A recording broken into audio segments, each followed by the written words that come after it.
श्री कृष्णा श्री कृष्णा श्री कृष्णा श्री कृष्णा। गुरुर्ब्रह्मा गुरुर्विष्णुः गुरुर्देवो महेश्वरः गुरुः साक्षात् परं ब्रह्म तस्मै श्री गुरवे नमः। तस्मै श्री गुरवे नमः। हरि ओम तत्सत्। पंचदशी 9வது अध्यायम 104வது श्लोकम। आत्मा संगस्तोऽन्यस्यादि इंद्रजालं हि मायिकम् इत्यचञ्चलनिर्नीते कुतो मनसि वासना।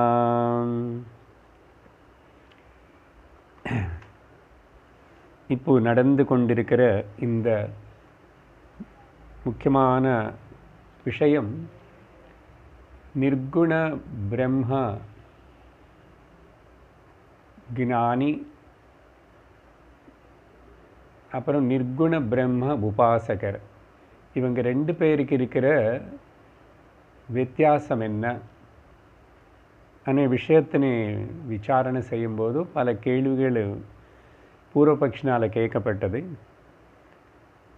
வித்யாரண்யர் சொல்கிறாரு, ஸ்ருதி சாஸ்திரம் அதெல்லாம் கோட் பண்ணி கர்மத்தில் ஈடுபடுறதோ பிரவருத்தி இல்லைன்னா நிவృత్తి, ரெண்டுமே ஞானிக்கு irrelevant. ஏன்னா செய்ய வேண்டியது ஒன்றும் இல்லை, செய்யாமல் இருக்கிறதுக்கு ஒன்றும் இல்லை.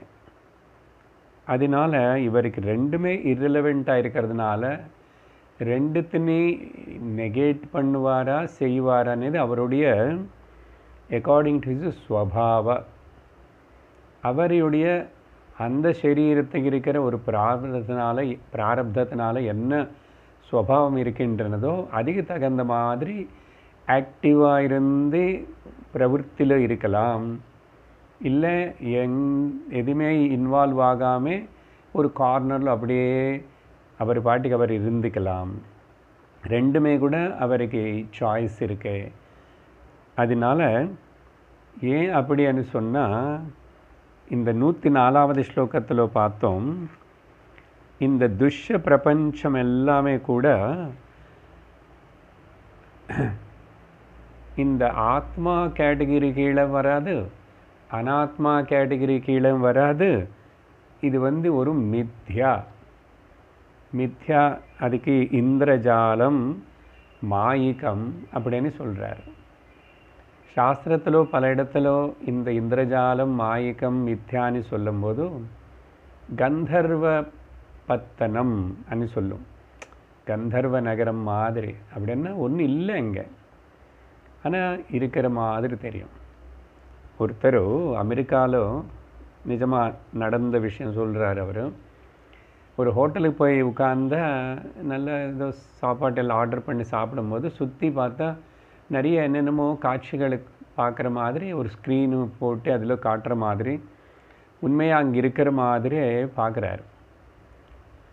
இவர் வரும்போது ஒரு என்ட்ரன்ஸ்லேருந்து வந்தார். அதுக்கப்புறம் சாப்பிட்டுட்டு அதெல்லாம் பார்க்கும்போது சுற்றி எங்கே பார்த்தா கூட ஒரு பக்கம் இவர் இருக்கிறது ஒரு சிட்டியில், வேறே காலிஃபோர்னியா, நியூயார்க்கு, ஏதேதோ நியூ ஜெர்சி, அந்தந்த சிட்டியில் அந்தந்த ஸ்ட்ரீட்டு அந்தந்த பில்டிங்ஸ் எல்லாமே கூட அங்கே இருக்கிற மாதிரி, காரெல்லாம் போகிற மாதிரி எல்லாம் அப்படியே பார்க்குறாரு.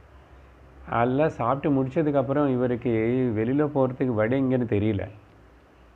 அப்போ அந்த வெயிட்டர்னு கூப்பிட்டுட்டு எப்படி வெளியில் போகலாமான்னு கேட்டார். எந்த பக்கம் வழின்னு சொன்னால், நீங்கள் எந்த பக்கமாவது போகலாம் அப்படின்னு சொன்னார். அப்படின்னா நடுவில் காணப்படுற இந்த காட்சி எல்லாமே கூட சொலிடிஃபைடு லைட் ஃபார்ம் நிஜமாக அங்கே இருக்கிற மாதிரி காட்டுறது. அதனால் மாயா அப்படி தான், நீங்கள் எந்த பக்கமாவது போயிடலாமன்னார். அப்போது இவர் அப்படியே போக வேண்டியதுதான், அங்கே ஒன்றுமே இல்லை. அப்படின்னா அதே மாதிரி தான் மாயா అనేది ஒன்றுமே இல்லை, இல்லாதது இருக்கிற மாதிரி காட்டுறது தான் மாயா, மித்யா. அதனால் இந்த ஜகத்து பிரபஞ்சம் అనేది ஆத்மா பிரம்மனான எனக்கு முன்னாடி இதெல்லாமே எப்படி என்னாலே உருவாக்கப்பட்டு, என்னாலே சப்போர்ட் செய்யப்பட்டு, என்னாலே பார்க்கப்படுறது இந்த மித்யா உலகம். அதுக்கு தான் மையேவ சகலம் ஜாதம் மை சர்வம் பிரதிஷ்டிதம் అని சொல்கிறோம் அடிக்கடிக்கு. அதனால் இந்த துஷ்ய பிரபஞ்சம் வந்து இப்படி நானே உருவாக்கிட்டு ஐ ஆம் த ப்ரொடியூசர், ஐ ஆம் த ப்ரொடெக்டர் அண்டு அப்புறம் சப்போர்ட்டர் அண்ட் ஐ ஆம் த ஸ்பெக்டேட்டர். இது இந்த துஷ்ய பிரபஞ்சம் అనే డ్రామాకి. அதுதான் 104ல் சொல்கிறார். இது அச்சஞ்சல நிர்ணீதே. இதில் ஒரு சந்தேகம் இல்லை. ನಾನು நித்தியமுக்த ஆத்ம பிரம்மன். நான் முக்தினி அடைய வேண்டியது இல்லை.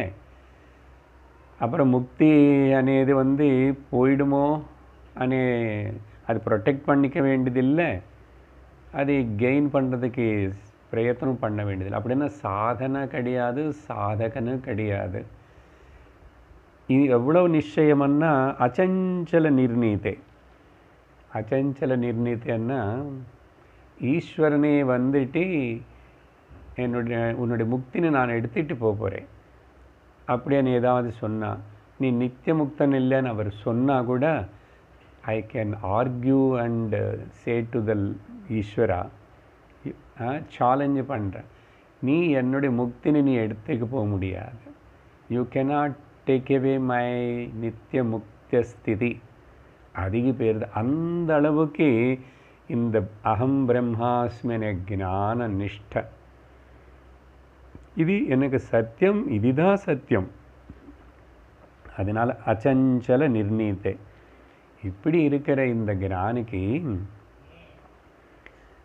மனசி குதஹா வாசனா, இனிமேல் இவருக்கு என்ன வாசனைகள் இருக்கே மனசில்? ஓகே, வாசனைன்னா டிசைர்ஸ் இருக்கே. டிசைர் தெர் இஸ் நோ, வாழணுமானு டிசைர் இல்லை, இறந்து போகணும்னு டிசைர் இல்லை. ஏன்னா டிசைர் பண்ணுறதுக்கு இங்கே ஆளே இல்லை. நான் எப்பவுமே இருக்கேன். நான் எங்கே வருவேன், எங்கே போவேன்? நான் இங்கே இல்லைன்னு தானே வர்றதுக்கு, இது முன்னாடி இல்லைன்னு தானே வரணும், போனால் தானே வரணும். நான் எப்பவுமே இருக்கும்போது எங்கே போக முடியாதனால எங்கே போவேன்? சர்வகதः நித்யா ஸ்தாணு அப்படின்னு இந்த ஞானியோட விஷயத்தினை சொல்லி பாராட்டுறார். இதுதான் கரெக்டு, இதுதான் சத்தியம், நீ எவ்வளோ ஆர்கியூ பண்ணால் கூட. அதுக்கு பிறகு இன்னைக்கு 105வது ஸ்லோகத்தில் ஏவம் நாஸ்தி பிரசங்கோபி குதோ ஸ்யாதி பிரசஞ்சனம் பிரசங்கோ யஸ்ய தஸ்யைவ சங்கேதாதி பிரசஞ்சனம். 98ல் பூர்வபக்ஷினால் எழுப்பப்பட்ட அந்த கேள்வி என்ன கேள்வி? ஞானி வந்து இப்படியெல்லாம் அவர் தியானமும் பண்ண வேண்டியதில்லை, பூஜையும் பண்ண வேண்டியதில்லை, அவர் இஷ்டத்துக்கு ஃப்ரீயாக இருக்கலாம், எந்த நிபந்தனமும் கிடையாது, எந்த நியம நிஷ்டையும் கிடையாது, எந்த சாஸ்திர விதி நிஷேதங்களை அவனை தொடாதன்னு நீங்கள் சொல்கிறீங்களே, அது வந்து எப்படி சாஸ்திரத்தினை உல்லங்கனம் பண்ணுற மாதிரி, அது வந்து அதிப்பிரசங்கமாகும் அப்படின்னு 98ல் ஆரம்பித்த கேட்ட கேள்விக்கு பதில் இப்போது இந்த 105வது ஸ்லோகத்தோடு முடிக்கிறார் வித்யாரண்ய சுவாமி. ஓகே, என்ன சொல்கிறாரு இதில்? என்னென்னா கன்க்ளூஷனும், பிரசங்கம்னா ரிஸ்ட்ரிக்ஷன் ஆறு ரூல்ஸ், நிபந்தனங்கள். அதிப்பிரசங்கனம்னா violating that rules and the நிபந்தனாஸ். இப்போது என்ன சொல்கிறாருன்னா, அசல் நிபந்தனமே இல்லை இவருக்கு. நிபந்தனம் இருந்தால் தானே ரூல் வயலேட் பண்ணுறாருன்னு சொல்ல முடியும். எப்படி? ఏవం నాస్తి ప్రసంగ అపి அங்கே అసలు ரிஸ்ட்ரிக்ஷன் అనేదే இல்லாதம்போது ஆப்ளிகேஷன்ஸ் இல்லாதம்போது ந அஸ்தி அஸ்ய யாருக்கு இந்த ஞானிக்கு அப்படி இருக்கும்போது தஸ்ய அதிப்பிரசஞ்சனம் குதஹ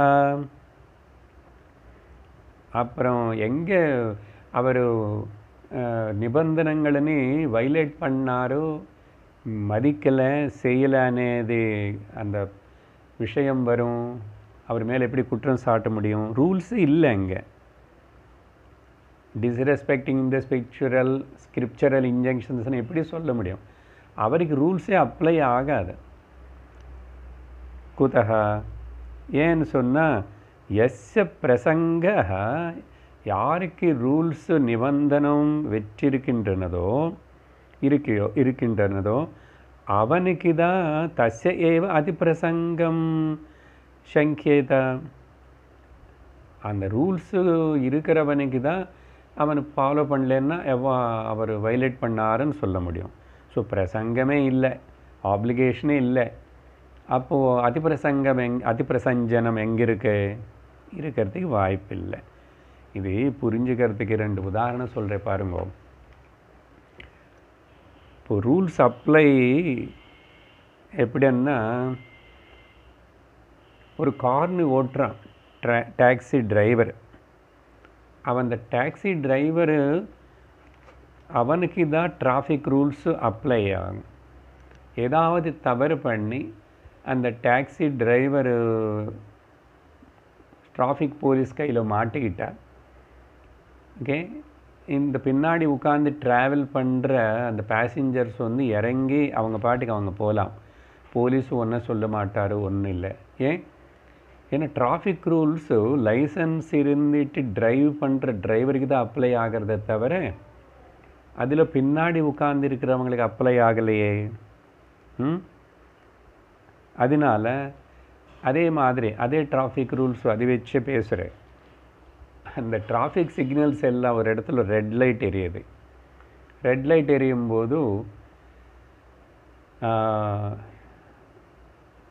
அங்கே ஒரு நாயோ இல்லைன்னா வேறே ஒரு பஃபெலோ மாடோ ஏதோ அப்படியே கிராஸ் பண்ணுறது, இல்லைன்னு ரோடு மேலே அப்படியே உட்காருறது, அது ரூல்ஸ் வைலேட் பண்ணுறதுன்னு சொல்ல முடியுமா? ஏன் அதுக்கு ரூல்ஸே அப்ளை ஆகலை.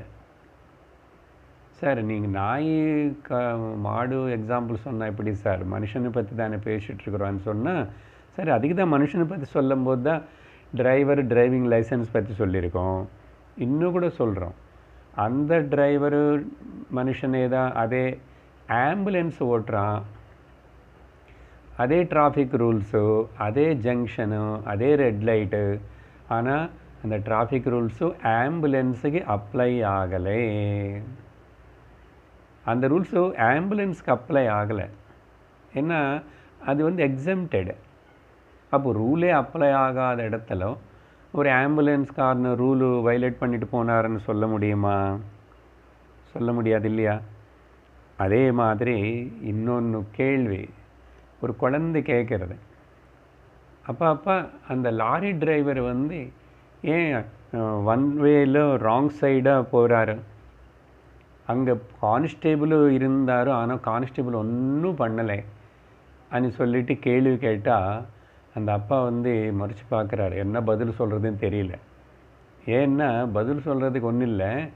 அந்த லாரி டிரைவரு நடந்து போகிறாரு. லாரி டிரைவர் தான். லாரி எங்கோ பார்க் பண்ணிவிட்டு அந்த லாரியிலேருந்து இறங்கிட்டான். அது குழந்தை பார்த்ததே. இந்த லாரி டிரைவர் வந்து அப்புறம் ஒன்வேல இப்படி போகலாம் அப்படி போகலாம் பாருங்க. அதே ஒன்வேல வெஹிக்கிள் போகும்போது ரூல்ஸ் அப்ளை ஆகிறது. அதே மனுஷன் ஃபுட்பாத்தில் நடந்து போகும்போதோ அங்கே இப்படி கிராஸ் பண்ணுவோம், அப்படி கிராஸ் பண்ணலாம், யூ டர்ன் பண்ணலாம். மனுஷனாக நடந்து போகும்போது அந்த ரூல் அப்ளை ஆகலை. இப்படி பல உதாரணங்கள் பார்க்கலாம். இது புரியலன்னா என்ன, நான் வேறு உதாரணம் கொடுக்குறேன்னு வித்யாரண்ய சுவாமி புரிஞ்சிருக்கும். இது எல்லாருக்கும் நமக்கு புரிஞ்சது. நல்லா திங்க் பண்ண ஞான விஷயத்தில். அவரே ஒரு உதாரணம் எடுத்துட்டு 106வது ஸ்லோகத்தில் பேசுகிறாரு. படிப்போம். வித்யபாவான்ன பாலஸ்ய திருஷ்யேததி பிரசஞ்சனம் ஸ்யாத் குதோதி பிரசங்கோஸ்ய வித்யபாவே சமே சதி. ஒரு குழந்தையுடைய உதாரணம் கொடுக்குறார். ஓகே, இது ரூல்ஸ் எப்படி அப்ளை ஆகாதோ அப்ளை ஆகாதவனுக்கு வயலேட் பண்ணுறதுன்னு பிரச்சனை இல்லை. விதி அபாவாத், எந்த விதி நிஷேதம் குழந்தைக்கு இல்லாதனால பாலஸ்ய, அப்புறம் அந்த குழந்தை ரூல் வயலேட் பண்ணுறதுன்னு சொல்கிறதுக்கு அதிப்பிரசஞ்சனம் ந திருஷ்யதே. அதனால் குழந்தை ரூல்ஸ் வயலேட் பண்ணுற மாதிரி எங்கேயுமே பார்க்கறது இல்லையே, ஏன்னா அவனுக்கு ரூல்ஸே அப்ளை ஆகலை. அதனால் விதி அபாவே சமே சதி அதிப்பிரசங்க குதஹ ஸ்யாத்.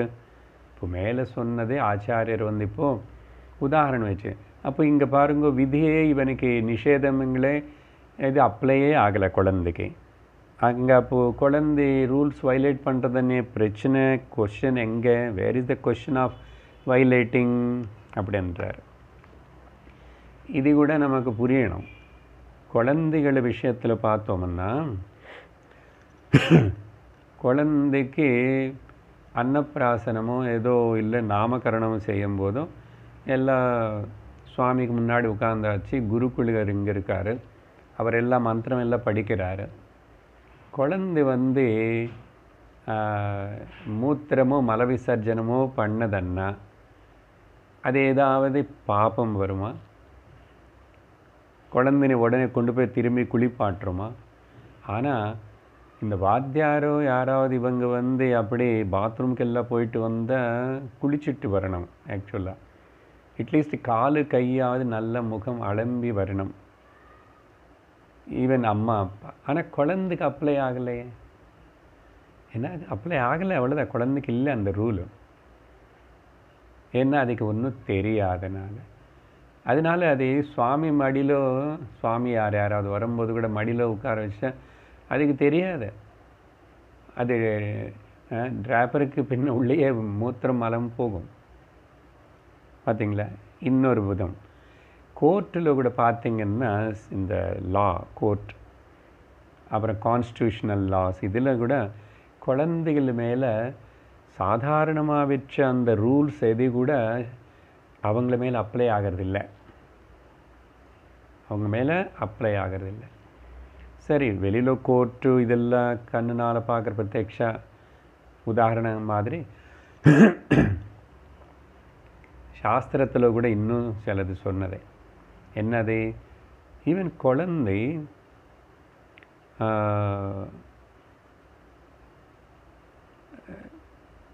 அகால மரணம் ஏற்பட்டதுன்னு வச்சுக்குங்கோ, ஒரு டீனேஜுக்குள்ளேயே.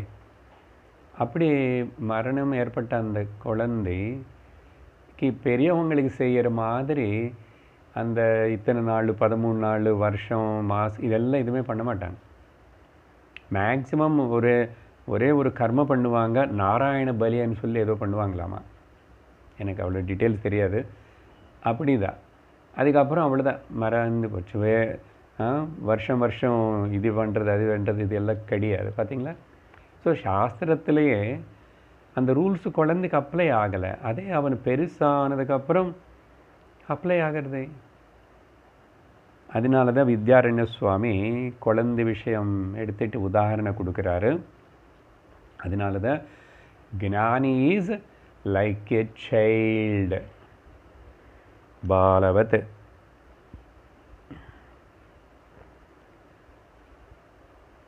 భజగోవిందత్తులో కూడా ఉన్మత్ బాలవత్ ఏవ అనే ஒரு ஸ்லோகத்தில் சங்கரர் சொன்னார் ஞானி பற்றி. இங்கே பாலவத்தன்னு சொன்னால் சைல்டு லைக்கு தான் புரிஞ்சுக்கணும், நாட் சைல்டிஷ்னு புரிஞ்சுக்கூடாது. சரியா? Not childish, child like. இதுக்கு பிருஹதாரண்யகோபனிஷத்தில் பல இடத்துல இருக்கு. ஞானி பாலவத்துன்னு சொல்கிறதுக்கு கஹோல பிராமணம்னு சொல்லி 3வது அத்தியாயத்தில் வர 5வது பிராமணம் கஹோல பிராமணம். அங்கே அழகாக இப்படி சொல்லப்பட்டிருக்கு. தஸ்மாத் பிராமணः பாண்டித்யம் நிர்வித்ய பால்யேன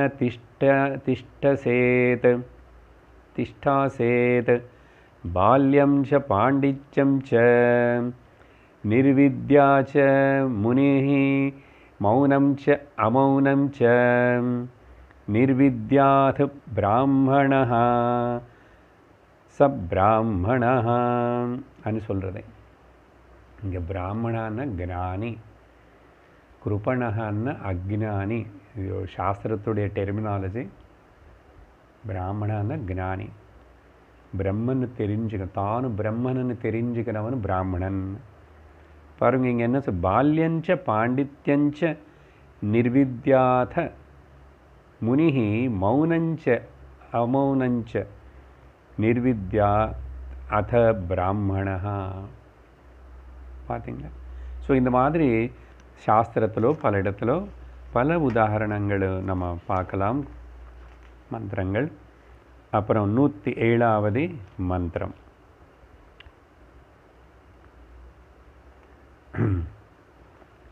இது பூர்வபக்ஷுடைய கேள்வி. இதில்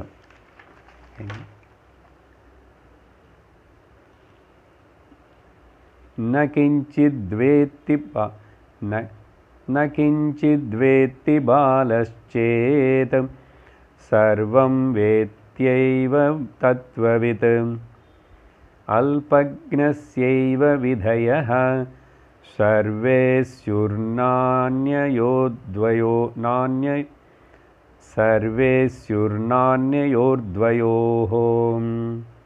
நல்ல ஒரு இன்ட்ரெஸ்டிங் ஆர்குமெண்ட். கவனமாக கேட்கணும்.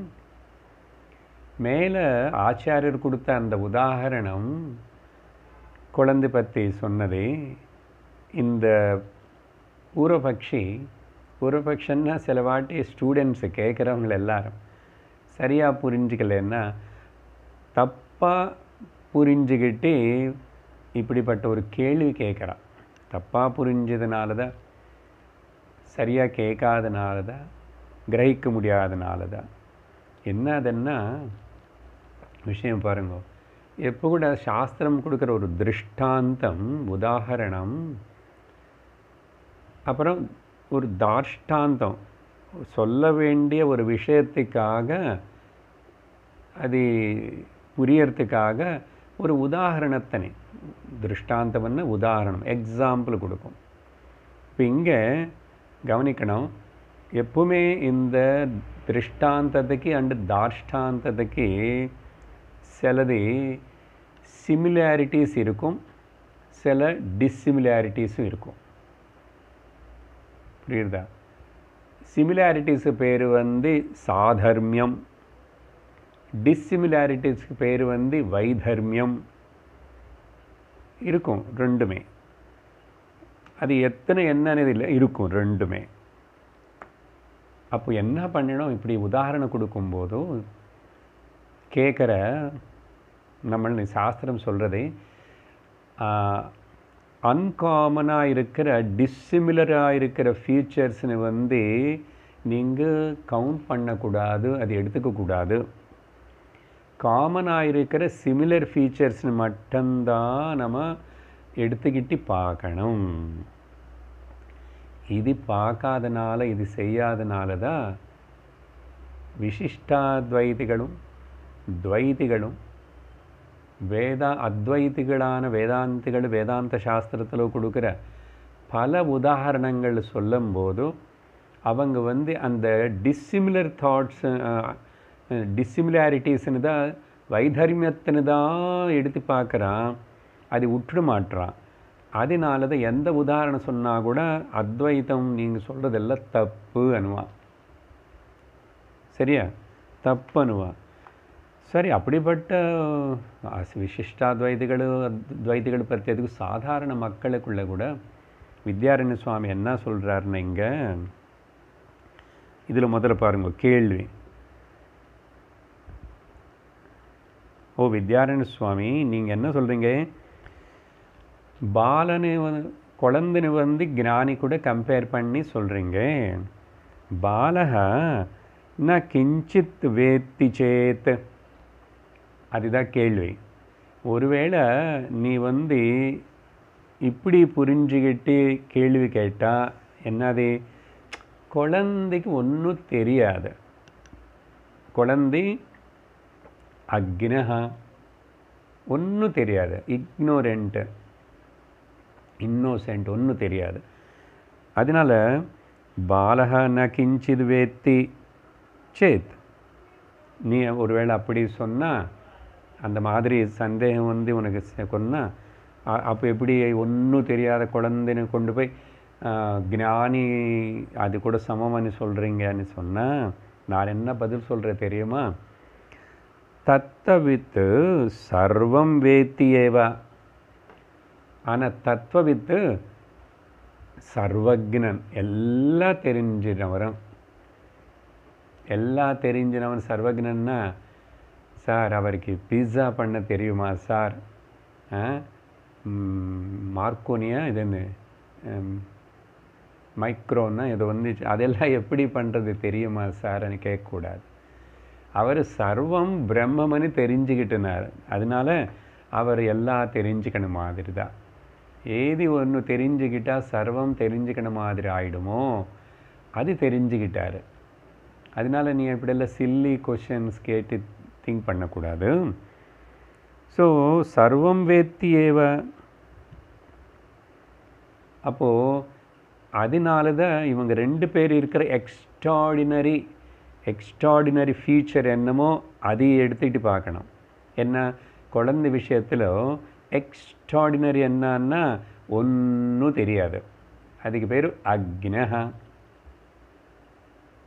ஞானிக்கு வந்து எல்லாமே தெரியும், சர்வக்னஹா. ஓகே, இந்த எல்லாமே தெரியுமானே வார்த்தை ஜாக்கிரதை புரிஞ்சுக்கணும். சரியா? அவருக்கு கம்ப்யூட்டர் தெரியுமா, கெமிஸ்ட்ரி தெரியுமா, இதெல்லாம் கேட்கக்கூடாது. லோக விவகார ஞானம் மற்ற பற்றி சொல்லலையே, அது அவருடைய எக்ஸ்ட்ராடினரி ஃபீச்சர்.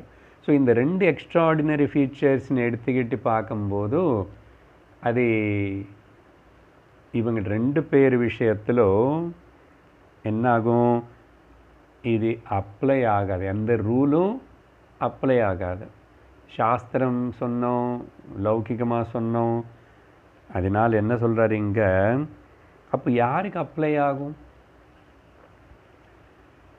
வித்யாரண்யர் என்ன சொல்கிறாருன்னா, அல்பக்னஸ்ய ஏவ விதய. ரெண்டது கட்டவன் சொல்லுவாங்களே, அறக்குறையாக தெரிஞ்ச அல்பக்ன. இவனுக்கு தெரிஞ்சதுன்னு சொல்ல முடியாது, தெரியாதுன்னு சொல்ல முடியாது, அப்படி இருக்கான். ரெண்டு கட்டவன் அந்த மாதிரி. அல்பக்னஸ்ய ஏவ விதய சர்வே, எல்லா ரூல்ஸும் ஸ்யுஹு ந அந்யோஹோ துவயோஹோ. இப்போ இந்த அந்யோஹோ துவயோஹோ அనే வார்த்தைக்கு தான் நான் இப்போ சொன்னேன்.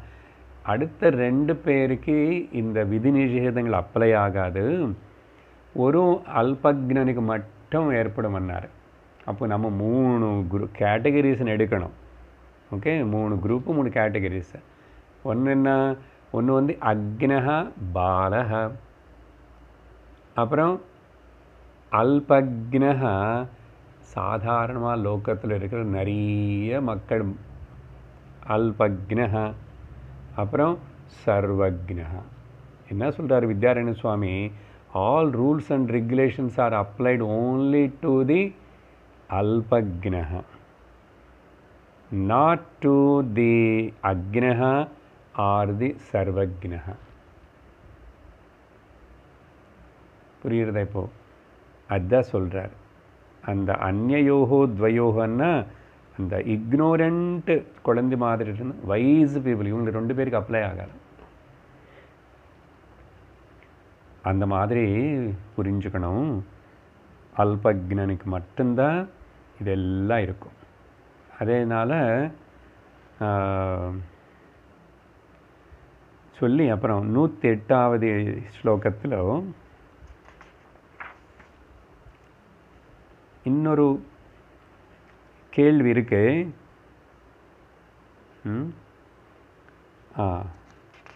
என்னன்னா, இது கேள்வி வந்து நேராக இல்லை, நம்ம இமேஜின் பண்ணிக்கணும். இப்படிப்பட்ட ஒரு சந்தேகம் அவனுக்கு இருக்கு. என்ன சந்தேகம்னா, சுவாமி வித்யாரண்யா, சரி ஞானி வந்து அவர் தியானமும் பண்ணுறதில்லை, பண்ண வேண்டாம், பண்ணலன்னாங்க, எதுவுமே அனுஷ்டானம் பண்ண வேண்டியதில்லை, ஜபம் பண்ணால் பண்ணலாம், பண்ணலன்னு பண்ணல, அவர் இஷ்டமணி அப்படியே ஃப்ரீடம் கொடுத்துட்டீங்க, அவருக்கு என்னதான் ஸ்பெஷாலிட்டி இருக்கு? அப்போது ஞானி அண்ணன் ஏதாவது ஸ்பெஷாலிட்டி இருக்கும் இல்லையோ? அவர் 8 மணி நேரம் தியானம் பண்ணுவாராமா, 3 நாள் மௌனமாக இருப்பாராமா, இல்லை 3 மாதம் மௌனமாக இருப்பாராம். ஏதாவது அப்படி ஸ்பெஷாலிட்டியாக ஏதாவது இருக்கணுமோ இல்லையோ? ஒரு ஸ்பெஷாலிட்டி இல்லாமல் சும்மா சாதாரண ஞானம் அவருக்கு தெரியும், வேதாந்தம் மட்டும் படித்தார், வேதாந்தம் மட்டும் சொல்லி கொடுக்குறாருன்னா அவங்கள போய் நீ ஞானி ஞானின்றீங்க. ஏதாவது ஸ்பெஷாலிட்டி இல்லைன்னா அசல் என்னது ஞானி என்ன? அதனால் நான் ஒரு ஸ்பெஷாலிட்டின்னு கொடுக்க விரும்புகிறேன். இந்த ஸ்பெஷாலிட்டி இருக்கணும். இது ரொம்ப முக்கியமான ஸ்லோகம் 108. சரியா? நல்ல வேதாந்தி ஸ்டூடெண்ட்ஸ் எல்லாரும் இந்த விஷயத்தை நல்ல ஜாக்கிரதையாக அண்டர்ஸ்டாண்ட் பண்ணிக்கணும். புரியுதா? அவனு சொல்கிறான், என்ன ஸ்பெஷாலிட்டி நான் கொடுக்க போகிறேன் தெரியுமா? அது இருக்கணும். படிக்கிறோம் பாருங்க. शापानुग्रह सामर्थ्यं यस्यासौ तत्त्वविद्यति तन्न शापादि सामर्थ्यं फलं स्यात् तपसो यतः.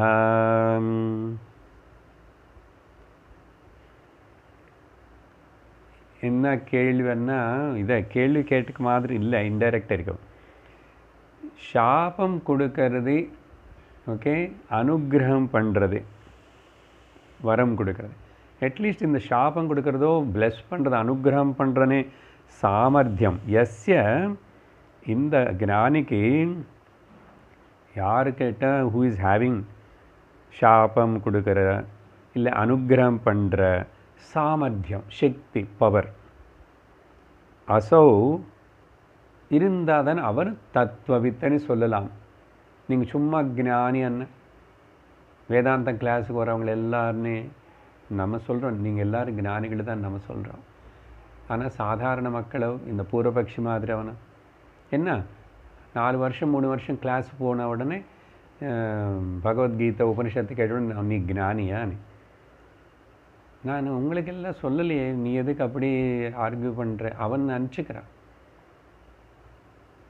என்ன நீங்கள் என்ன கோவிலுக்கு போக மாட்டீங்க, பூஜை பண்ண மாட்டீங்க, விரதம் இருக்க மாட்டீங்க, இப்போ சத்சங்கமும் ஸ்ரவணமும் அதே கேட்டுட்டு இருப்பீங்க அப்படின்னு நினச்சி அவனுக்கு கேட்குறதுக்கு வாய்ப்பு இருக்கு. நம்ம வீட்டில் நம்மளும் கூட கேட்பாங்க. அதனால் அவங்க கேட்குற மாதிரி பிஹேவ் பண்ணாமல் அவங்களுக்காக ஏதோ செய்கிற மாதிரி செய்யுங்கோ, ஆனால் உள்ள ஞானத்தோட ஞானியாக இருங்கோ. ஸோ சாபம் அனுகிரகம் ஏதாவது கொடுக்கணும் இல்லையோ? அனுகிரக சாமர்த்தியம் அசோ அவன் தான் தத்துவவித்து எதி அப்படின்னு ஒருவேளை நீ நினச்சா அதுதான் எதி. If you think like this, இருக்கு கேள்வி, எதின்னு வந்தாவே கேள்வி இருக்குது. அப்போது என்ன சொல்கிறார் வித்யாரண்ய சுவாமி பதில், தத்துன்னா தட் இஸ் நாட் கரெக்ட். ஞானின்னு சொன்னால் ப்ளஸ் பண்ணுற, சாபம் கொடுக்குற, இல்லை வரம் கொடுக்குற, அந்த அனுகிரகம் பண்ணுற பவர் இருக்கணுமனே அவசியம் இல்லை. நீ தப்பாக பேசுகிறே. ஏன் தெரியுமா? அந்த வரம் கொடுக்கறது, அனுகிரகம் பண்ணுறது, சாபம் கொடுக்கறதானே அந்த பவர் சாமர்த்தியம். சாபாதி யதः சாபாதி சாமர்த்தியம். ஏன்னா இந்த சாபம் கொடுக்கறது, அனுகிரகம் பண்ணுறதானே இந்த எபிலிட்டி தபசா பலம் சியாத். அவனும் தபம் பண்ணி மெட்டீரியலிஸ்டிக் தபம் பண்ணி இந்த மாதிரி பவர்ஸுக்காக தபம் பண்ணி சாதிச்சது தான் அந்த சக்தி பவர். அதெல்லாம் இல்லைன்னு சொல்லலை, அதெல்லாம் இருக்கவங்க இல்லைன்னு சொல்லலை, இருக்கு. ஆனால் அது வந்து தபஸ்னால் சாதிக்கப்பட்ட பலம் தவிர ஞானத்தினால் வந்தது இல்லை. அது அப்போது அர்த்தம் என்ன? ஞானம் இருக்கிறவனுக்கு பிளஸ் பண்ணுறதோ கர்ஸ் பண்ணுறதோ அந்த பவர்ஸ் இருக்கணுமனோ, எந்த எக்ஸ்ட்ராடினரி பவர் இருக்கணும்னு எதிர்பார்க்கக்கூடாது நினைக்கிறது தப்பு. நம்ம நிறைய ஆத்தியாத்மிக சாஸ்திரம் படிக்கிற வந்தவங்களுக்கு கூட இந்த விஷயம் ரொம்ப நாள் வரைக்கும் இது ரொம்ப கிளியராக டிஸ்கஷனுக்கு வரல, கேட்கல, புரியலன்னா அது இருந்துகிட்டே இருக்கும். அதனால தான் லோகத்தில் பெரும்பாலும் மக்கள் வந்து இந்த மாதிரி அவங்கள தேடி போவாங்க. யார் பிளஸ் பண்ணுவாங்க, யார் கர்ஸ் பண்ண மகாத்மர்கள்னா they think in their mind அப்படி ஒரு இமேஜ் வச்சுருக்காங்க. அதனால் 99% பக்தாளன்னு சொல்லிக்கிறவங்களுக்கு கூட ஆத்தியாத்மிகம் இவங்க எல்லாரும் they run behind that powers இருக்கிற அவங்கக்கிட்ட. அதனால் இவர்கிட்ட ஒன்றும் இல்லையா, ஒரு சாஸ்திரம் பேசிகிட்ருக்கிறாரா, அப்போ என்ன இருக்காது, சும்மா ஒன்றும் இல்லை, ஏதாவது ஸ்பெஷாலிட்டி இருக்கணும் இல்லையோ அப்படின்னு. அதனால தான் ஞானிகிட்ட அப்படி சில வாட்டி குரு கிட்ட வந்து வேதாந்தம் கேட்குற ஸ்டூடெண்ட்ஸே அவங்களா ஊகிச்சு ஏதோ கல்பிச்சு சில கதையெல்லாம் சொல்லுவான். அன்றைக்கி மாஸ்டர் இப்படி சொன்னார்ல, எனக்கு உடனே நடந்துச்சு. அன்றைக்கி சுவாமிஜி எங்கள் வீட்டுக்கு வந்தாரா, அடுத்த மாதம் எங்கள் பொண்ணுக்கு கல்யாணம் நிச்சயமாகிடுது. இப்படின்னு ஏதோ ஒன்று கல்பிச்சாவதே அவங்க திருப்திக்கு இப்படி சொல்ல ஆரம்பிச்சுடுவான். ஏன்னா அப்படி பழகிச்சு மைண்ட், அந்த விதமாக பார்க்குற திருஷ்டியே பழகிச்சு. இது மாற்றுக்கணும். ஞானிக்கு அந்த மாதிரி எந்த விஷயங்களும் வரமும் பிளஸ்ஸிங் இதெல்லாம் இருக்காது, இருக்கணும்னு அவசியம் இல்லை. இருந்தால் இருக்கலாம். அது இப்போது டிஸ்கஷன் இப்போ அதுதான் வரப்போகுது. இந்த 108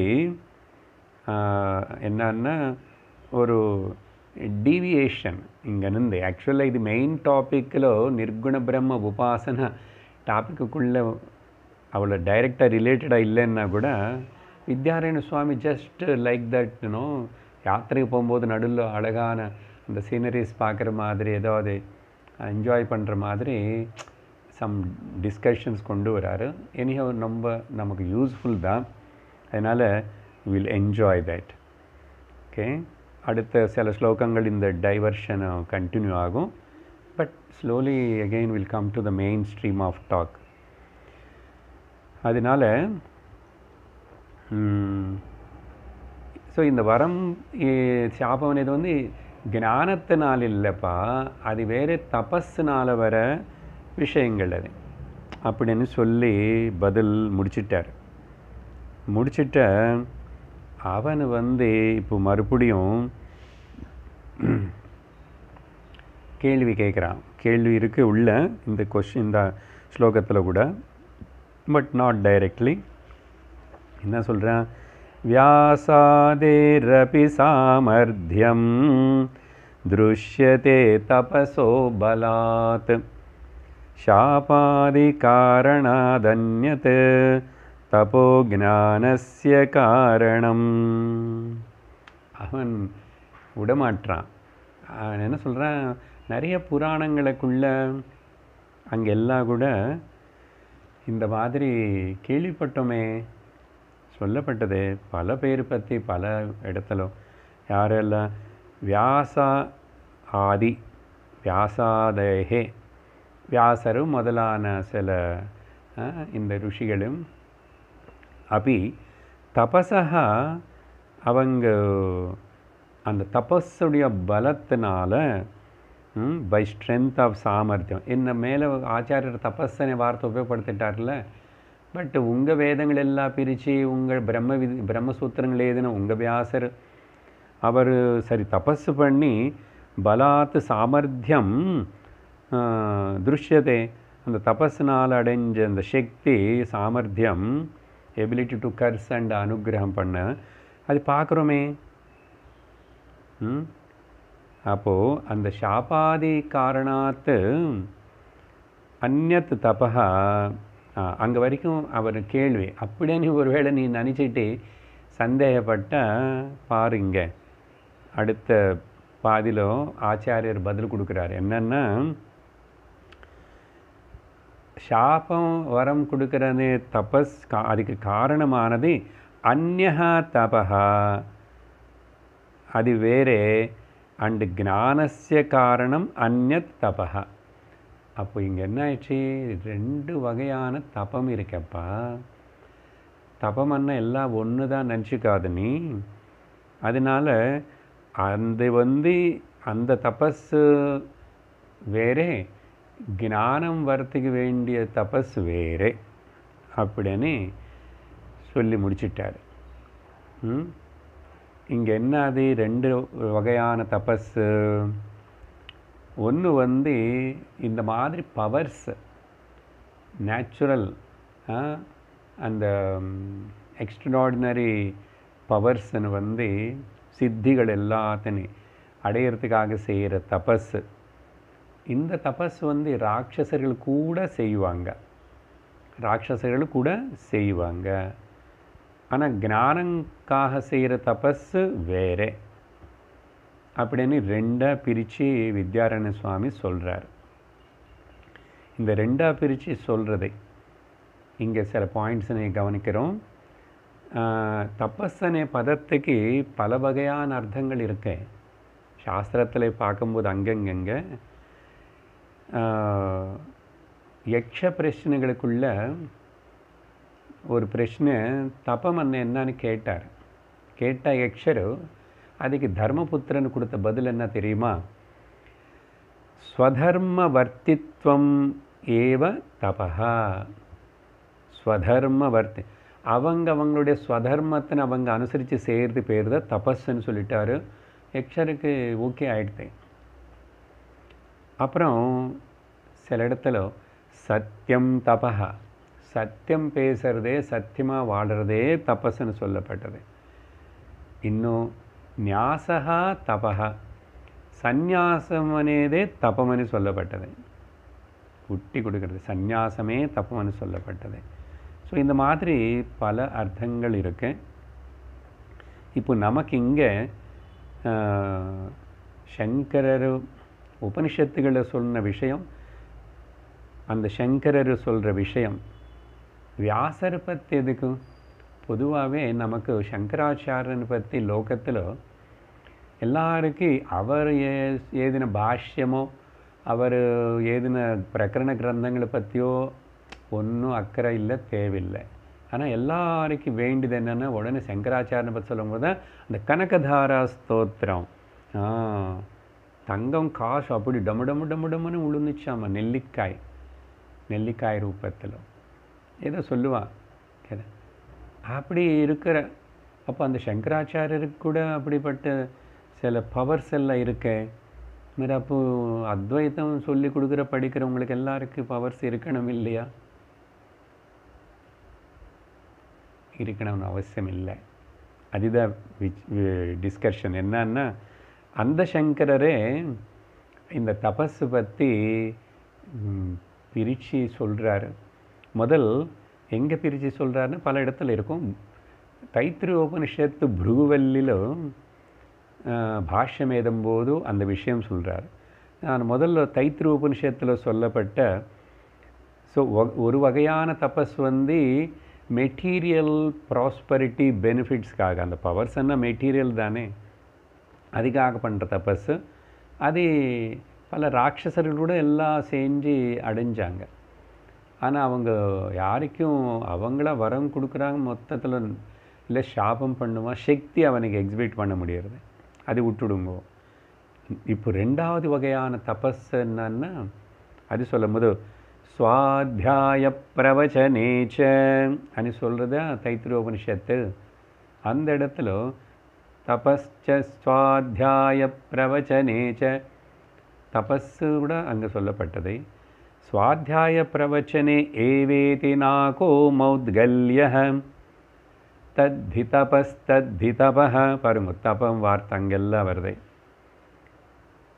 சொல்லி அப்புறம் என்ன சொல்லுது, தபோ பிரம்மேதி சதபோ தப்யத சதபஸ்தப்த்வா. ஓகே, சொல்லிட்டு அப்புறம்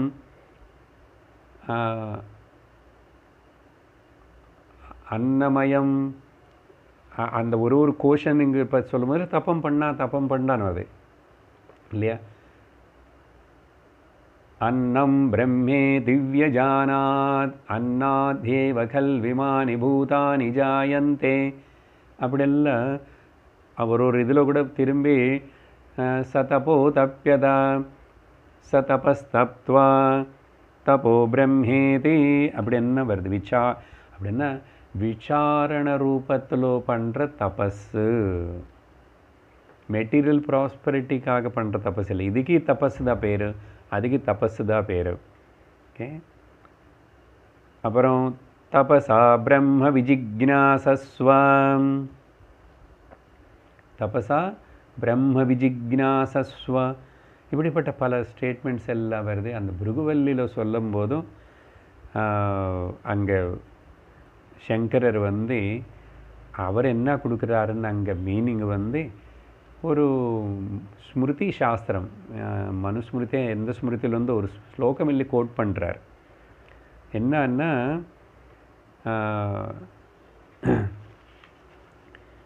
இந்திரியம்ச மனசம்ச இந்திரியஞ்சைவ ஐக்காகிரம் பரமம் தபஹ. இந்திரியங்களுடைய மனசுடைய ஏகாகிரப்படுத்தி செஞ்சலத்துவம் இல்லாமல் ஃபோக்கஸ் பண்ணி கான்சன்ட்ரேட் பண்ணி அதை ஒரு கட்டுப்பாட்டில் வச்சிருக்கிறதுக்கு பேர் தபஸ்ன்றார். எதுக்குன்னா ஸ்ரவணம் பண்ணுறதுக்கு, சாஸ்திர அத்தியனம் பண்ணுறதுக்கு இந்திரியங்கள் கிளாஸில் இருந்து கேட்கும்போது அங்கங்கே டிஸ்ட்ராக்ட் ஆகாமல், மனசு கூட அங்கங்கே போய் அலையாமல் ஏகாகிரமான மனசு எல்லா இந்திரியங்களும் ஒத்துழைப்பு கொடுத்துட்டு அந்த அட்டென்ஷனோட கேட்கறது தான் தபஸ். நல்லா புரிஞ்சுக்கணும் சரியா. தபஸ்ன்னா அது தவிர இங்கே வேறு எந்த விதமான தபஸும் தேவையில்லை வேதாந்திக் ஸ்டூடெண்ட்டுக்கு. அதுதான் பல வாட்டி சொல்லியிருக்கோம். ஞான யக்ஞம் பண்ணுறோம், ஞான தபஸ் பண்ணுறோம்.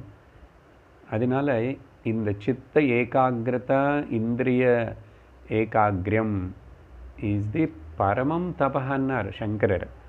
அப்போ அந்த சங்கரருக்கு மாதிரி சித்திகள் இருக்குது, சக்திகள் இருக்குது, எல்லாம் இருக்குது. அது என்ன அப்போது அந்த விஷயம் வரும். இப்போது ரெண்டு வகையான தபஸு செஞ்சவங்க இருந்தால் அவங்களுக்கு ரெண்டுமே இருக்கும். ஒன்று மட்டும் செஞ்சிருந்தால் ஒன்று தான் இருக்கும் அப்படின்னு சொல்லும்போது இங்கே ஒரு சைடு பாயிண்ட், ஒரு சந்தேகம் வரதுக்கு வாய்ப்பு இருக்கு. என்னதுன்னா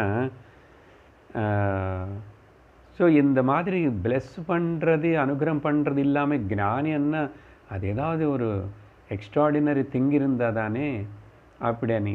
இதனால என்ன ஞானின்னு பூஜிக்கிறது, ஆராதிக்கிறது ரொம்ப பிளெஸ்ஸிங் அப்படின்னு சொல்லிட்டு பல இடத்துல சொன்ன மாதிரி இருக்கு. உதாரணத்துக்கு முண்டகோபனிஷத்தில்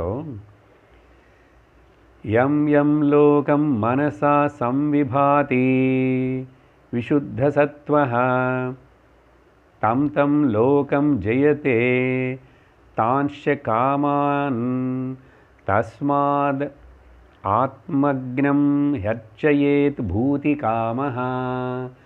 எதெல்லாம் உனக்கு மெட்டீரியல் ப்ராஸ்பரிட்டி வேணும்னு ஆசைப்படுறையோ அப்படி ஆசைப்படுறவங்களும் இந்த ஞானினே அர்ச்சயேத் பூஜிக்கணும். பூஜிச்சா எம் எம் லோகம் மனசா சம்விபாதி, எந்தெந்த லோகம் நீ போகணும், எது அடையணுமனே, என்னென்ன டிசைர்ஸ் உனக்கு ஃபுல்ஃபில் ஆகணும்னு நினைக்கிறியோ தம் தம் லோகம் ஜெயித்து அதெல்லாம் கிடைக்குமனே மாதிரி. அப்போ முண்டகோபனிஷத்து சொல்கிறதே. அப்போ ஞானின்னு சொன்னால் அப்படி ப்ளஸ் பண்ணக்கூடிய பவர் இருந்திருக்கணும் இல்லையோ அப்படின்னா அதுக்கு என்ன பதிலுன்னா அது வந்து கேவலம் அர்த்தவாதம். ஞானத்தினை பாராட்டுறதுக்காக சொல்லப்பட்ட ஒரு அர்த்தவாதமான ஒரு ஸ்டேட்மெண்ட் தவிர, அப்போது அப்படி இல்லை அர்த்தவாதம் அர்த்தமே இல்லாத மாதிரி ஏதாவது அந்த உபனிஷத்து ஸ்டேட்மெண்ட்ஸ் கொடுக்குமான்னா, இங்கே பாரு, உயிரில்லாத கல்லுன்னு நீ போய் பூஜை பண்ணிட்டா அந்த கல் ஒன்று பிளெஸ் பண்ணுறதே இல்லையா? பண்ணுறது. அப்போது அந்த பிளெஸ் பண்ணுறதுனது கல் பண்ணிச்சா? இல்லை, ஒன்று நீயே பிளெஸ் பண்ணிக்கிட்ட. எப்படி? நீ அங்கே போய் உன்னோட அகங்காரத்தினை அங்கே சரணு பண்ணி அப்புறம் கெஞ்சி கேட்டு அலறே பாரு. அப்போது அந்த உயிரில்லாத ஸ்டோனே பிளெஸ் பண்ண முடியறதுன்னு சொன்னால் அது உன்னுடைய ஈடுபாடு, உன்னுடைய நம்பிக்கை, உன்னுடைய இன்ட்ரெஸ்ட்டு, உன்னுடைய பாவனை, அதுதான் பிளெஸ் பண்ணுறது. அப்போ அப்படி பண்ணும்போது கல்லே பிளெஸ் பண்ணும்போது உயிரோடு இருக்கிற ஞானி பிளெஸ் பண்ண முடியாதா? ஆனால் ஞானி நேராக பண்ணல. ஞானிக்கு நீ பண்ணுற சேவை, நீ பண்ணுற பூஜை, நீ பண்ணுற ஆராதனை என்ன பண்ணுமன்னா உன்னுக்குள்ளே நின்றே உன்னை நீயே பிளெஸ் பண்ணிக்கிறே. நிஜமாக சொல்லணுமன்னா, ஏன்னா ஞானிக்கு யாருன்னு பிளெஸ் பண்ணணும்னே கர்ஸ் பண்ணணும்னதே இல்லை. ஏன்? ஞானிக்கு பேதமே தெரியல. யார் யாருன்னு கர்ஸ் பண்ணுவான், யார் யாருன்னு பிளெஸ் பண்ணுவான். ஸோ இந்த கர்ஸ் பண்ணுறது பிளெஸ் பண்ணுறதுன்னு எல்லாம் கூட மெட்டீரியல், ரிலேட்டிவ், வியாபகாரிக்கம் தவிர அது சத்தியம் கிடையாது. அதனால ஞானி మరి அப்போது சில பேருக்கு அந்த தபோபலமும், இது மெட்டீரியலிஸ்டிக் தபோபலமும் அப்புறம் ஞான தபோபலமும் ரெண்டு இருக்கலாம். அந்த டிஃபரன்ஸ் இருக்குது. அது இப்போ சொல்லுவார். சரியா? அப்போது இந்த 109வது ஸ்லோகத்தில் அந்த பூர்வபக்ஷி சொன்ன உதாரணம் எடுத்துக்கிட்டு அதுக்கு காரணம் தபஸ், வேறே தபஸ், ரெண்டு தபஸ் இருக்கு சொல்லி 110 வந்து அந்த ரெண்டு வகையான தபஸுகள் அதாவது ஒன்று ஒன்று பலன் கொடுக்கும். ரெண்டும் செஞ்சவங்களே ரெண்டும் கிடைக்கும். 110 பாருங்க. துவயம் யஸ்யாஸ்தி தஸ்யைவ சாமர்த்ய ஞானயோர்ஜனிஹ ஏகைகம் து குதः ஏகைகம் து ததः குர்வன் ஏகைகம் லபதே பலம். யஸ்ய துவயம், இந்த ரெண்டு வகையான ஆஸ்டெரிட்டிஸ் இப்போ புரிஞ்சது. இப்போ தபஸ்ன்னா வேதாந்திக் ஸ்டூடெண்ட்டுக்கு, சாஸ்திர அத்தியனம் செய்கிற நமக்கு ஸ்ரவணம் மனன நிதித்தியாசனத்துக்கு வேண்டிய அளவுக்கு இந்த சரீரம் மனசு ஒத்துழைப்பு கொடுத்துட்டு அதுக்கு வேண்டிய அந்த அளவுக்கு வேண்டிய நியமம் நிஷ்டைகளை வச்சுக்கிட்டு ஏகாகிரமாக அது கேட்டால் இதே பெரிய தபஸ். அது தவிர ரொம்ப சரீரத்தினு தேவையில்லாமல் டூ மச் டார்ச்சர் பண்ணி சரீரத்தினு ரொம்ப பீடனம், அதுக்கு ரொம்ப வலிக்கிற மாதிரி ரொம்ப கஷ்டப்பட்டு கொடுமைப்படுத்தி தபஸ் பண்ணுறது இருக்கே, அது தப்பு. அது சாஸ்திரம் ஒத்துக்கலை. பண்ணுறான் யாரோ, பண்ணி ஏதோ சாதிக்கிறான், பட் அது வந்து ஞானத்துக்கு அது சம்பந்தம் இல்லை. அதனால் நிறைய பேர் பார்த்திங்கன்னா இங்கே லோகத்தில் வந்து சொன்னோம், நிறைய பேர் இப்படிப்பட்ட ஏதாவது தபஸில் செய்கிறது. அப்புறம் அதே மாதிரி நம்ம எதிர்பார்க்குற அந்த குரு ஞானி கூட அவர் இப்படி இருக்கணும், அவள் அவ்வளோ நியம நிஷ்டைகளோடு இருந்தால் தான் அவர் ஞானி. ஓகே, தண்டம் கையில் இருந்தாதா, சாதுர்மாசியம் விரதம் பண்ணாதா, அப்புறம் 15 நாள் பழமே சாப்பிட்டுருக்காரு, இப்படி ஏதாவது ஸ்பெஷல் எக்ஸ்ட்ராடினரி இருந்தாதான்னு சொல்லி நினச்சிக்கிறது. அது தவறுன்றார். இங்கே எஸ்ய துவயம் அஸ்தி, ரெண்டு வகையான இந்த தபஸுகள் இருக்குது. தஸ்ய ஏவ சாமர்த்திய ஞானயோகோ, அந்த ரெண்டு வகையானது தான் இந்த பிளெஸ்ஸிங் அண்ட் கர்சிங் சாமர்த்தியம் அண்டு ஞானம் கொடுக்குற the ability to self knowledge ரெண்டுத்துக்கு ரெண்டு. அதனால ஞானி ததா து ஏகைக்கம் குருவன். ஸோ இப்போ ஞானிக்கு வந்து அந்த சித்த ஏகாகிரதா, இந்திரிய நிகிரம், சாதன சத்து சம்பத்தே தபஸ், அது ஞானிக்கு ஏகைக்கம். ஸோ ஞானி ததா பிகாஸ் ஆஃப் திஸ் ரீசன் என்ன, ஞானி வந்து இண்டீட் ஏகைக்கம் குருவன், ப்ராக்டிஸிங் ஓன்லி ஒன். அப்போது ஒன்று பண்ணால் அந்தந்த ஒரு பலம் தனி வரும். ஏகைக்கம் பலம் லபதே, அது ஒன்று தே வில் கெயின். சரியா? அப்போது ஸோ இந்த ஞான தபஸ் வேறே, மெட்டீரியல் ப்ராஸ்பரிட்டி தபஸ் வேறே. இப்போது என்ன பண்ணோம், நம்ம பொதுவாக இந்த லோகத்தில் இருக்கிற மக்கள் எல்லாரும் இப்போ 4 பிரித்து பார்ப்போம். எப்படி? ஒன்று வந்து ஞான சித்தி சகித்த மக்கள், ஞானமும் இருக்கு சித்திகளும் இருக்கு சகித. ரெண்டாவது கேட்டகரி ஞான மாத்திர சகித மக்கள், ஞான மாத்திர சகித. ஓகே. 3 சித்தி மாத்திர சகித, சித்தி மட்டும் இருக்கின்றவங்க. 4 உபயரகித, ரெண்டுமே எதுவுமே இல்லை, ஞானமும் இல்லை சித்தியும் இல்லை. இப்போ இதில் யார் லிபரேட்டடு, யார் மோட்சம் அடைஞ்சாங்க, அடையிறதுக்கு வாய்ப்பு இருக்கே? முதல் 2 கேட்டகரி ஞான சித்தி சகித்த அவங்களும் மோட்சம் அடைவாங்க. ஞானம் மட்டும் இருந்தாலும் மோட்சம் அடைவாங்க. ஆனால் சித்தி மாத்திரம் இருந்தால் ஞானம் வராது. அதுதான் ராட்சசர்கள் அசுரர்களுக்குள்ள சித்திகள் இருக்குது, சக்திகள் எல்லாம் இருக்குது, ஞானம் இருக்கும். அங்கே ஞானம் இல்லைன்னு எப்படி மோட்சம் வரும்?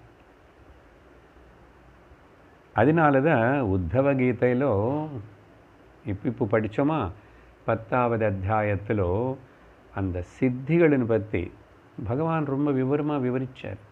8 முக்கியமான சித்திகள், கிட்டத்தட்ட அனதர் ஒரு 25 குட்டி குட்டி உபசித்திகள், இத்தனை சித்திகளை பற்றி அப்படி பேசி இந்த சித்தி வரத்துக்கு என்ன பண்ணணும், எது உபாசனை பண்ணால் அது வரும்னு அதையும் சொல்லி எல்லாம் விவரித்து கடைசியில் என்ன சொன்னார் உத்தவா, இந்த சித்திகள் எல்லாமே கூட ஒரு மனிதனும் மோட்சம் அடையிறதுக்கு, ஞானம் அடையிறதுக்கு தடந்தாப்பா.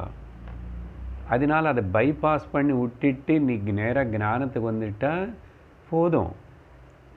அதனால் அதிக போய் ஸ்ட்ரகிள் பண்ணால் நிறைய பேர் அதில் மாட்டிக்குவாங்க. நேரோ ஒரு வியாசர்னு பற்றி உதாரணம் கொடுக்குறேன், இல்லை பல ரிஷிகளின் பற்றி உதாரணம் கொடுக்குறோம், அதெல்லாம் புராணத்தில் இருக்க அப்படி எடுத்துக்கிட்டா. ஆனால் வியாசர் இவங்க எல்லாரும் வந்து பகவத் அம்சங்கள் முதல்ல அப்போது அநேக ஜென்மங்களாக அப்படி பண்ணி அவங்களோட வாழ்க்கை ஆயுஷ் வேறே, அவங்க வாழ்ந்த காலம் வேறே, அப்படியெல்லாம் இருக்காங்க. ஆனால் அந்த எல்லா சித்திகள் இருக்கு, பகவத் அம்சமே அவதாரம்ன்றோம். அதனால் அட்டென்ஷன் எங்கே இருக்கணும்? இப்போ ஞானம் இல்லாமல் சித்திகள் இருந்த என்ன கத்தின்னு சொன்னோம், அதோ கதி தான், நாசனம் ஆகிடுவான். அவனு நாசனம் ஆகிறது மட்டும் இல்லை, லோகத்தினெல்லாம் நாசனம் பண்ணுறாங்களே இல்லையா? அந்த காலத்தோட ராட்சசர்கள் பண்ணாங்க, இந்த காலத்தில் பொலிட்டிஷியன்ஸ் பண்ணுவாங்க. அதனால் சித்திகள் இருந்து யூ ஆர் மாயலோ இன்னும் மாயாஜாலம்ல மாட்டுக்கிறேன்னு அர்த்தம். அதனால் அந்த அட்ராக்ஷனும் அப்படிப்பட்ட பாவனை வரக்கூடாது. நமக்கு வேதாந்த சாஸ்திரத்தின்னு அப்படியே சொல்லு.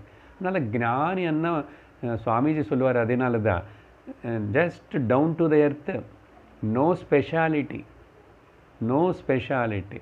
நான் பிரம்மன்னு தெரிஞ்சுக்கிட்டேன், அவ்வளோதான். அதே சொல்லி கொடுக்குறேன், கேட்குறவங்க கேட்குறான், புரிஞ்சுக்கணும்.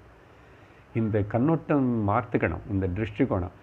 அதென்ன அங்கே ஸ்பெஷாலிட்டி ஏதாவது இருக்கணும். லோகத்தில் நிறைய பேருக்கு அப்படிப்பட்ட ஒரு அட்ராக்ஷன், அங்கே தான் போவாங்க. அங்கே நல்ல மடி ஆச்சாரம் இருக்கணும்.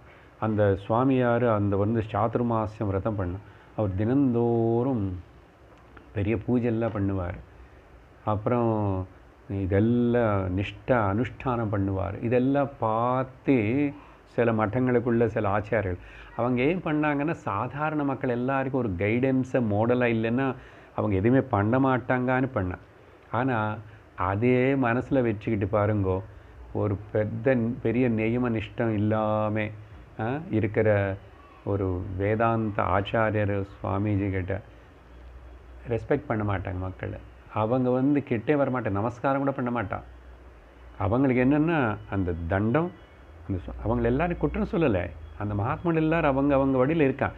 நீ பார்க்குறவங்களே இப்படி சாஸ்திரம் நீ படிக்காமல் தப்பாக புரிஞ்சுக்கிட்டு ஞானின்னு இப்படி தான் இருக்கணும். என்ன ஒரு நியம நிஷ்டம் வேணும், ஸ்திரீகளை பேசக்கூடாது, ஸ்திரீகளை தூரமாக நிற்க வைக்கணும், இப்படி ஏதோ நியமங்கள் பலது அவங்க எதுக்கோ வச்சுக்கிட்டாங்க. ஆனால் ஞானத்துக்கு இதுக்கு சம்பந்தம் இல்லை, அது புரிஞ்சுக்கணும்.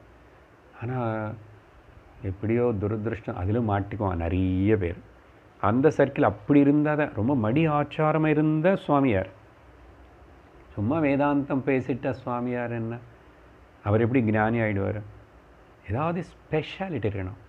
அப்புறம் அதே மாதிரி காவி கலர் போட்டுக்கிட்டாதான் ஞானி, அப்படி இருந்தாதான் ஞானி, ரொம்ப சம்ஸ்கிருதம் பேசினாதான் ஞானி, எப்பவுமே கண்ணு மூடிட்டு பேசிட்டாதான் ஞானி. எல்லாமே தப்பான பாவங்கள். ஞானம் என்பது அவங்களுடைய சுவானுபூதி நிலை. அவர் கன்ஃபார்ம்லி சத்தியமாக அவங்க சத்தியத்தினை உணர்ந்து அகம் பிரம்மாஸ்மின நிஷ்டல இருக்கிறது தான். இது யாருக்குடைய ப்ரூஃபு, யாருடைய பாஹ்ய அடையாளங்களை தேவையில்லை. அதனால இந்த சைடு டிஸ்கஷன் இதெல்லாம் வருது. ஸோ அப்போது இப்படி சொல்லி லபேத் பலம்னார். ஸோ நாளாக பிரிச்சுட்டோம். இதில் உபயம் இல்லாதவனும் ஒன்றும் இல்லை. அவன் ஞானமும் கிடையாது, சித்தியும் கிடையாது, அவன் எப்படியோ நார்மலாக வாழ்ந்து போயிடுவான். ஸோ உத்தவ கீதையில் சொன்னார் பகவான் அப்படி. அப்புறம் 111வது ஸ்லோகத்தில் கிரிட்டிசைஸ் பண்ணுறான். ஓகே, பூர்வபக்ஷி சம் அதர் டவுட் ரைஸ் பண்ணி, சாமர்த்தியஹீனோ நிந்தியச்சேத் யதிபிர்விதிவர்ஜிதः நிந்தியதே யதயோப்யன்யைஹ அனிஷம் போகலம்படைஹ. நான் இப்போ சொன்ன பாயிண்ட்ஸின் ஆதாரம் வச்சுட்டு இந்த ஸ்லோகம் இருக்கு.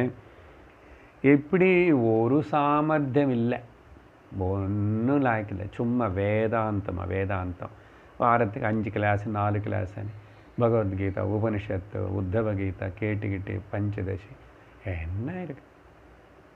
அதனால் இவ்வளோ நாளில் போகிற நீ உனக்கு என்ன ஏதாவது ஸ்பெஷாலிட்டி இருக்கா? ஓகே, அப்படி காட்டணும். எனக்கு கனவுல கடவுள் வந்தார், உனக்கு வருவாரா? இல்லை, எனக்கு பேய் வரும். மக்கள் நினச்சிக்குவாங்க நம்மளை பற்றி, அதுக்கு தான் சொல்கிறேன். அந்த மாதிரி அப்புறம் உனக்கு ஏதாவது இன்ட்யூட்டிவ் பவர்ஸ் அதெல்லாம் தோணுமா, தெரியுமா, எல்லாம் கேட்பான். அதனால் எந்த சாமர்த்தியம் இல்லை, சும்மா ஒரு வேதாந்தமனி ஸ்ரவணம் மனனம்ன்றான். ஸோ சாமர்த்தியஹீனஹா இப்படி இருக்கிற இவர். அப்புறம் இன்னொரு பக்கம் பார்த்தா பாஹ்யமாக எதுவுமே பெருசாக பண்ணுறதில்லை, ஒரு பொட்டாட்டோப்பம் இல்லை, டாம்னு அட்வர்டைஸ்மெண்ட்ஸ் இல்லை. அப்புறம் ஏதோ இந்த சாதுர்மாசியம் பாருங்க, சில ஆசிரமங்கள் பெரிய சுவாமிகள்னா பெரிய லெவலில் பண்ணும். 15 நாளுக்கு ஒரு வாட்டி விதவிதமான சாப்பாட்டு மாற்றி சாப்பிடாமல் இருக்கிறது, அது சாப்பிட்றது, இப்படி அப்படி ஒரு அர்த்தம். ஸோ இந்த மாதிரி எந்த ஒரு வாக்கு கொடுக்கறது. அப்புறம் உனக்கு அம்மனு வருவோம் மேலே, இல்லை எனக்கு ஐயனு வருவான், அம்மனு வரணும், வையனு வரணும், எல்லாம் இமேஜினேஷன், மாய ஜாலம் இதெல்லாம். அதிலும் இருந்து வெளியில் வர்றதுக்கே அநேக ஜன்மங்கள் ஆகும் மக்களுக்கு, சில பேருக்கு. அதனால் லக்கிலி நம்ம இதெல்லாம் மாட்டிக்காமல் அப்படி நல்ல இடத்துல நல்ல விதமாக செய்ய வேண்டியது செஞ்சிட்ருக்குறோம். ஸோ விதிவர்ஜிதா, எந்த விதியும் வெற்றிகளை, எல்லாமே ஒரு நியமம் நிஷ்டை கிடையாது. எல்லோரும் வீட்டுக்கு போகிறது, யார் கொடுத்தான்னு பிக்ஷை வாங்கி சாப்பிட்றதே. ஹோட்டலுக்கும் போவார். என்ன ஞானி, வெளிநாட்டில் சுற்றலாமா? சில பேருக்கு அப்படி சன்னியாசி ரியல் சுவாமிஜி என்ன ஆர்த்தோடாக்ஸ் அப்படி அது ஒரு பேர் இது பண்ணிவிட்டு இந்த ட்ரெடிஷ்னல் ஆர்த்தோடாக்ஸ் அப்படி இருக்கிறவங்க வந்து வெளிநாட்டில் போகக்கூடாது, ஃப்ளைட் ஏறக்கூடாது, அப்புறம் அது ஏறக்கூடாது, இப்படியெல்லாம் பலதெல்லாம் வச்சுட்டு அது நினச்சிக்கிட்டு ஸோ அவங்களெல்லாம் விதிவர்ஜிதனால யதிபிஹன்னா அந்த ட்ரெடிஷ்னல் சன்னியாசிஸ் வந்து அந்த வகையில் இருக்கணும். நிந்தியா இவன் வந்து அப்யூஸ் பண்ணுவாங்க.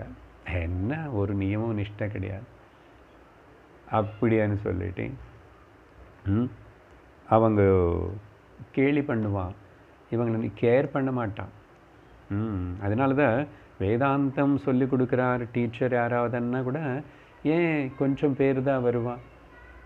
அதே கோவிலில் தான் கோவிலுக்கு வேறு விழாக்கு எல்லாத்துக்கு கூட்டமாக கொஞ்சம் பேர் வருவான். அங்கே தான் கிளாஸ் நடக்கிறது ரெகுலராக சிஸ்டமேட்டிக்கானா ஏன் மதிப்பு மதிப்பு வரவே இல்லை. பாருங்க இப்படி ஏன்னா வாட் இஸ் தேர், அங்கே ஏதாவது அங்கே ஸ்பெஷாலிட்டி இருக்கணும். அப்படி நிந்த பண்ணுவாங்களே அப்படின்னு நீ கேட்டால் ஓஹோஹோ அப்படியா?